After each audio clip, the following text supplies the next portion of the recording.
And I saw somebody in the comments be like, you can't rank Minish Cap without Andy. It's okay. Andy gave us permission to do this today. We got permission. I asked, and he said, "Oh, that's okay." I was like, "Would you rather miss the definitive ranking of Minish Cap or the hot takes for the DS games?" And he decided that he wanted to be there for the hot takes of the DS games, which is an upcoming episode. So stay tuned for that. All right, let's talk about the rules of engagement for definitive ranking. For those who don't know, is we have 10 like categories that we will rank 1 through 5 specifically pertain to the Minish Cap. And those categories are the world, the art, the story, the pacing and progression, gameplay and combat, items, dungeons, enemies and bosses, side content and extras, and finally music. And we'll rank those all 1 through 5. And then at the end, we'll tally our total to give you, like, say it's a 4.5 game or whatever. Like, for instance, we last definitively ranked Echoes of Wisdom. I give it a 4.3 total. So that's the kind of rules of engagement for definitive ranking. And we're just going to go for it. How do you feel? You feel ready? I'm ready. Let's dive right in. Okay, let's start off with the Minish Cap's world. Why don't you go first, since you like more recently touched the game? I would say, so I actually ranked this pretty low. Mm-hmm. It's one of my lower categories. I ranked it a 2. Ooh, okay. Why'd you rank it a 2? Well, so I've replayed it this week, just so everyone's aware in chat and everything. I replayed it this week after not playing it for a lot, like 3 years ago. And I guess I didn't realize the first time I played it was, there's a lot that's blocked off right the bat, right Mm-hmm. from the get-go, right? And you're trying to explore, but then you realize, oh, I don't have the item. I don't know. I can't get here. I can't get there.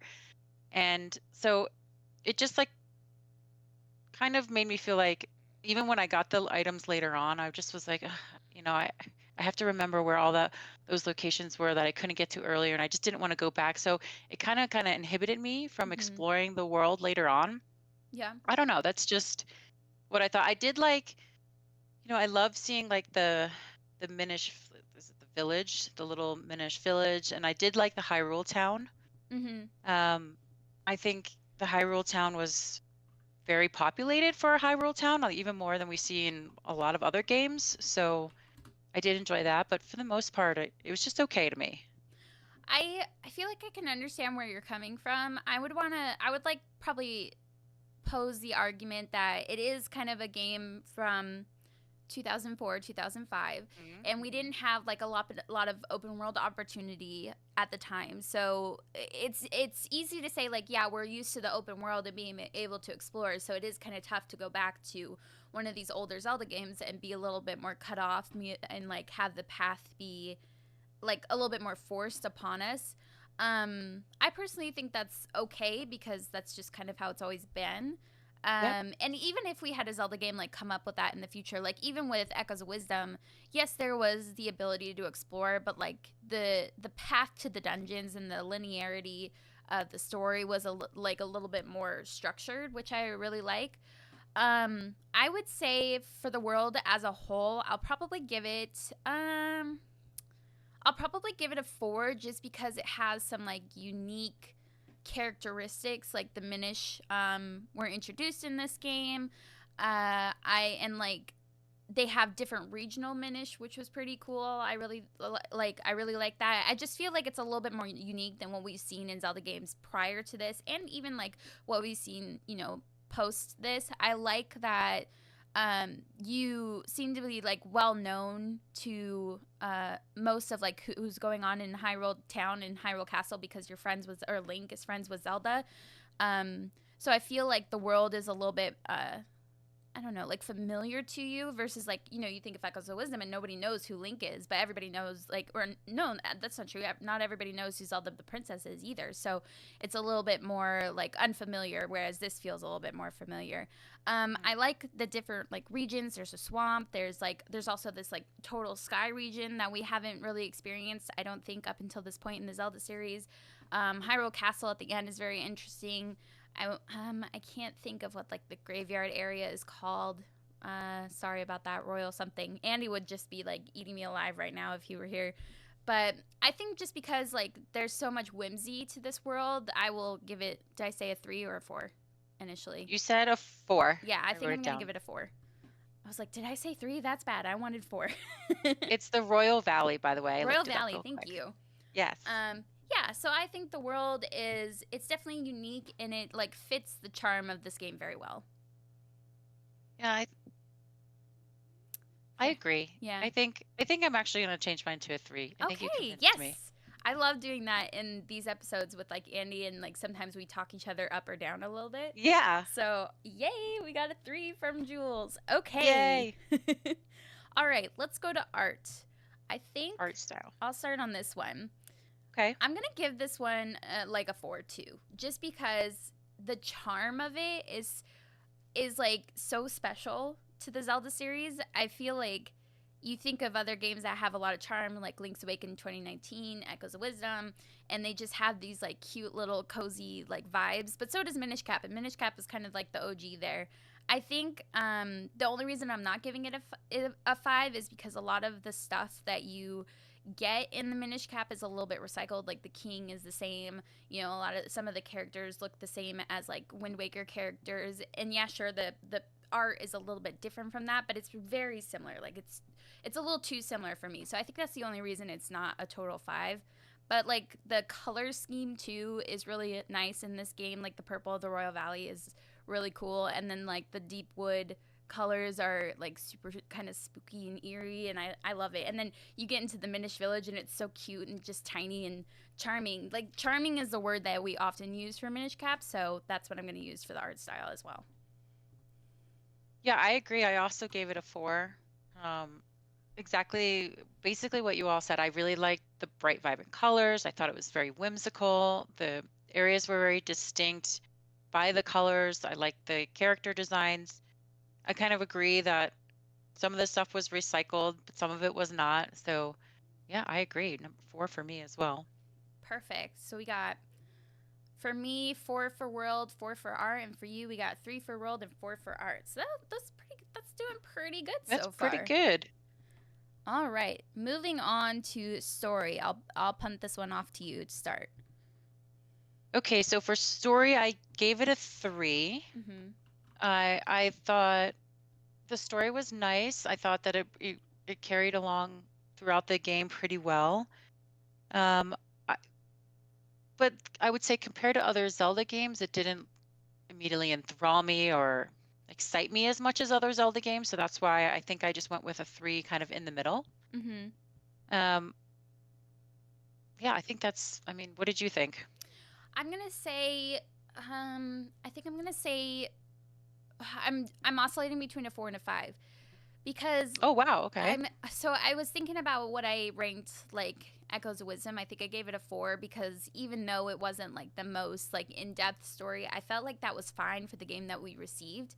I felt like that was like it was okay that some things weren't as explained as I would like them to be, whereas with the Minish Cap, I feel like a lot more things have like more explanation and more I don't know, purpose. So like you know that you're doing stuff for this Pokori festival with the Pokori sword, and then this villain comes right from the beginning, like right from the get go. Unlike Echoes of Wisdom, you know, comes and takes it and turns Zelda to stone, and it just like everything feels very purposeful right from the get go. Not to say that other games or Echoes of Wisdom doesn't, and I'm comparing to Echoes because it just recently came out, and like the vibe is kind of similar between the two games. Yeah. But like, so again, not to say that there wasn't purpose in Echoes. I just feel like there is like I don't know how to say it any better than like it just feels very purposeful. And then you bump into this like hat that can talk, and you learn more about like Ezlo's story and Vachi's story as you go throughout the game. And of course, like the villain, you fight Vati at the end, and again, it feels the villain's like ambition feels very purposeful, whereas no, you're just like, okay, it's just a blob, like a celestial blob that just wants to get rid of everything and make it nothing again. I thought that was okay for Echoes of Wisdom, but for this, it just feels like the story was a bit more, you know, developed. Sorry if I'm not making any sense. I'm just trying to see No, I if I mean can it explain it does. better. I just like, so for me, like peak story was Ocarina of Time. 'Cause for Yeah. me, that's like always going to be a 5, right? And I just think the story, even when I walked away from that game, I was thinking about that game. I was Mhm. thinking about the lore and the story and the characters and everything. So that's like you were comparing it to Echoes of Wisdom because that's the most recent game out. I always compare it to like what I consider a 5-star game, which for me was That's fair. Ocarina. So I just think, yes, I think the story here was good, but I just like I didn't walk away thinking about this game when I left it. So that's why Okay. I was like, it's not a 5 for me. And so I could probably go between a 3 or a 4, but I just landed on a 3 for this one. Okay. I think with that I'm gonna land on a 4. I also like I really appreciate like the more you learn when you have like a companion, which you do again in Echoes of Wisdom, but it's like Yep. not the most like detailed companion, and Yep. their growth is like there's growth there. I saw Tri's growth, but it wasn't like as pronounced as like when you look at Eslo's growth and like how he went from this like cranky, reluctant, hat to learning what he really is, and also what Vati is to him. So I also like I really like that about the Yep. story. So I think that bumps it to a 4 for me. Yep. I agree. I like that. Okay, pacing and progression. Let me kick us off with that one. Sure. I think I'm gonna go with this one's hard. I feel like for the most part this game actually has like really like it's a very fast-paced game. I've had to speedrun it now recently for the marathon last year, and like the fact that you can get the first dungeon or you can get to like the first dungeon in 20 minutes is pretty like that's pretty quick. Yep. Oh my gosh, if I said that wrong, maybe it's finishing the first dungeon in 20 minutes. I don't know. It's really fast. Like when Mossy's was telling me the times that I had to get for the marathon, I was like, "There's no way." But then I wound up doing it, and it's actually really quick. So, I want to say like definitely for the first 3 dungeons that I've like speedrun, it's like pretty fast progression.